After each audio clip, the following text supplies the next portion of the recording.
بۆ قسەکردنی زیاتر لەسەر ئەم گرنگی ئەم تونێلانە و بە کۆی گشتی پرۆژەکانی پلاندانان و ڕێگەوبان و نیشتەجێکردن کە ئەچێتە چوارچێوەی بنیادنانی ژێرخانێکی پتێوی ئابووری میوانداری بەڕێز دکتۆر ئاگرین عەبدوڵڵامان کردو کە بڕیکاری وەزارەتی ئاوەدانکردن و نیشتەجێبوونە لە سۆدە میوانی منە.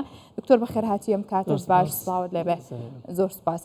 دکتۆر ئەوەی کە پێویستە وەبەرهێنان بەرەو پێش بەرێت بازرگانی ئابووری هەر یەک لەمانە وڵاتێک بەرەو وڵاتێکی گەشتە سەند و پێش بەرێت پێویستی بەوەیە کە ژێرخانێکی ئابووری باشی هەبێت. واتە ئەگەر ئەم بناغەیە ئەم ژێرخانە بە پتەوی و بە باشی بنیاد نەنرێت ناتوانرێت هەر کەرتێکی دیکە تا دوایین کەرتەکان بە باشی بەڕێوە بچێت. واتە ئیشەکانی ئێوە چۆنە هەوڵتان داوە چۆن ژێرخانی ئابووری هەرێمی کوردستان پتە و تۆکمە بکەن؟ بەڵێ لە ڕاستیدا وەزارەتی ئاوەدانکردن بە پێ و پلانەی هەیەی کە بەشێکە لە ماسەر پلانێکی گەورە زۆر مەبەستێتی ڕێگا شادەمارەکان لە هەرێمی کوردستانە تەواو بکە. ئەو شادەمارانە کە پێیانەوتری بام دووسایل لە ناو خەڵکەوە ناوزەت ئەکرێ ئەمە ئیتر ڕەنگە جۆرە هەسترەکسەر لە خۆ بگرێ، پردی گەورە لە خۆ بگرێ، ئینتەرچێنج لە خۆ بگرێ و تونێژ لە خۆ بگرێ. بێگومان بە تەواوبوونی ئەو تۆڕی شەبەکە شادەمارە کە پێوتری ئارتیریەڵ ڕۆد نێتوەرک هەرێمی کوردستان ئەباتە قۆناغێکی ترەوە و گەشەی پێکە و ئاسانکاریکی زۆر بۆ گواستنەوەی هەم مرۆی هەم کاڵاک کەلوپەلەکانەکە. باشە کەم ناوچانن زۆرتر لە پلاندان کە تونێلیان بۆ دروست بکرێت؟ تونێل بەڕاستی سترەکچەرێکی زۆر قورس و زەحمەتە و زۆر گرنگ لە ڕێگەوبانە. عادەتەن کۆمەڵێستان دەرهێ بۆی لە چ کاتێکە ئەمە تونێل بکاربێن بێگومان لە ناوچە شاخاوەکانە، بەڵام جاریوە لە ناوچەی نیمچە شاخاویشە تونێل بەکارێنرێ ئەگەر لە حاڵەتێکە بڕین لە 30 مەتر زیاتر بوو. بەڵام ئەمەتە ناهۆکار نیە. زۆرجار درێژی تونێلەکە جەدوای فەنی و ئابووری ئایا ئەم تونێلە پێویستە یان نا ڕۆڵ ئەبینێ لە هەڵبژاردننی ئەوەی کە ئایا تونێل جێبەجێ بکرێنە. بەگشتی لە ناوچە شاخاوەکانی هەرێمی کوردستانە لە ناوچەی بڵێن دەربەنی خان تونێلێک پێویستە ئەوەی کە بەپی پلانی وەزارەتی ئاوەدانکردنەوە لە پێنجون تونێلێکی گەورە پێویستە. لە ناوچەکانی نێوان سۆران چۆمان نزیکی 11 تونێل پێویستە، تونێلی کۆڕک هەمان شت. لە ناوچەکانی دهۆکە با بڵێن تونێلی مەتین هەیە زۆر پێویستە، تونێلی پێرس هەیە، تونێلێکی لە زاوێتە هەیە. باشە هیچ کاتێکی دیاریکراو هەیە بۆی کە ئەو تونێلانەی کارکردن تێیدا وەستاوە دەست پێ بکرێتەوە؟ لە ڕاستیدا ئێمە بە هەمانگی لەگەڵ وەزارەتی پلاندانان بۆ ساڵی 2023 پلانێکماندانە کە 500 ملیار دینار کاشمان بۆ دابینکەن، 150 بۆ پرۆژەی تازە بوو و 350 بۆ پرۆژە وەستاوەکان بوو کە تیانە کۆمەڵی تونێل هەیە. بەداخەوە ئەوە بە حکوومەتی ناوەندی عێراق میزانیەکەی نەنارد و بەندەکانی یاسای موازنەی ژمارە 13 ساڵی 2023 جێبەجێ نەکرد. ئومێدمان وایە لە ساڵی 2024 مافەڕەوەکانمان بنێرێ کە بەشی مستحقاتی میزانی هەرێمی کوردستانە.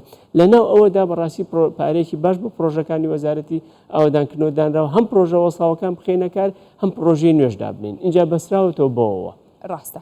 باشە دکتۆر ئەوەی کە تێبینی یەکرێت لە هەرێمی کوردستاندا پرۆژەکان بۆ ڕێگەوبان زۆر کاری تێدا ئەکرێت وە چەندین ڕێگەوبانی دەرەوەی شارەکان ڕێگە دوورەکان هەمویان قیرتاو کراون.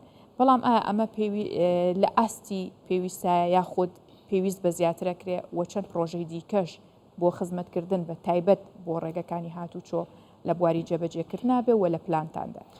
لە ڕاستیدا وێرە ئەوەی کە لە کابینەی نوێمی حکوومەتی هەرێمە جهودێکی زۆر کرا بەڕاستی لەبەر چاوجێ سپاسە بۆ بواری ڕێگاوبان و توانیمان بەشێکی زۆر لە ڕێگە تاوانەکراوەکان تاواکەین، بەشێکی زۆر لە تونێل و پردەبەجێ هەڵراوەکان تاواکەین، بەڵام هێشتا طموحمان زیاترە. بەڕاستی ئەوەی کە طموحی ئێمە وەکو هەرێمی کوردستان وەکو وەزارەتی ئاوەدانکردنەوە زۆر زیاتر بوو. ئەمانویست ئەو ڕێگە دووسایدە گەورانەی کە هەیە بۆ نمونە لە هەولێرەوە بەرەو کۆیە بەرەو سلێمانی ڕێگەی نێوان سلێمانی بەرەو گەرمیان تاوێکین، بەڵام ئاستەنگی سەرەکیمان کێشەی دارایی بوو، خەرج نەکردنی پێشینی بەڵێندەران بوو.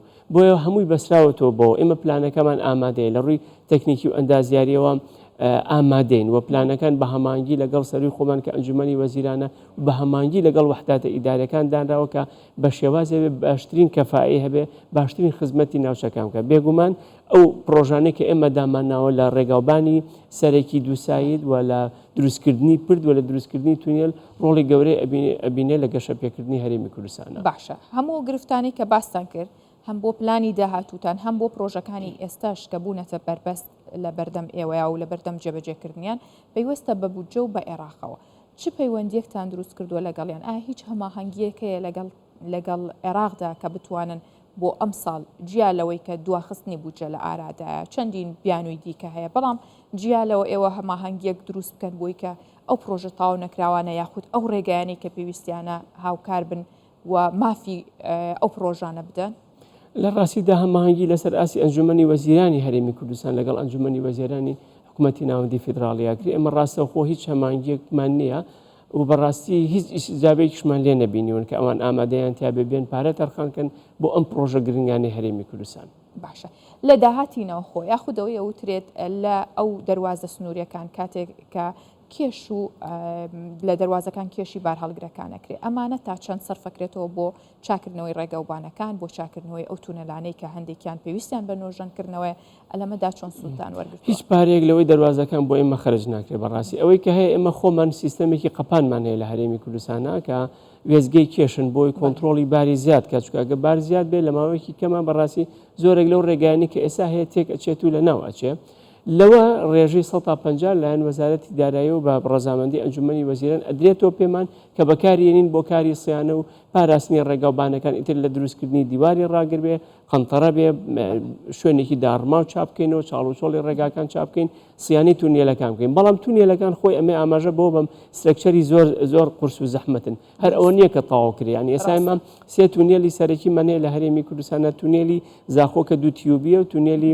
پیرمام کە دوو تیوبی و تونێلی ئەزمەر کە یەک تیوبە بەڵام ئەمانە هەمووی ستافی 24 کاتژمێری لایەن وەزارەتی ئاوەدان کردەوە بە پاڵپشتی حکوومەت دابین کرەوە بۆی ئاگای لیان بەڕێوەیان بێ بەڕاستی کە ئەوانش بە شەفت دەوامەکەن و 24 سعات و بە درێژایی ڕۆژەکانی ساڵ تەواجدیان هەیە بۆ ئاگالێبوون لە بەڕێوەبردننی تونێلەکە. ڕاستە بەڕێز دکتۆر ئاگرین عەبدوڵڵا بریکاری وەزارەتی ئاوەدانکردنەوە و نیشتەجێکردن لەگەڵ ماوەی سوپاس بۆ بەڕێستان سپاس بۆ هیوای سەرکەوتن و کاری باش.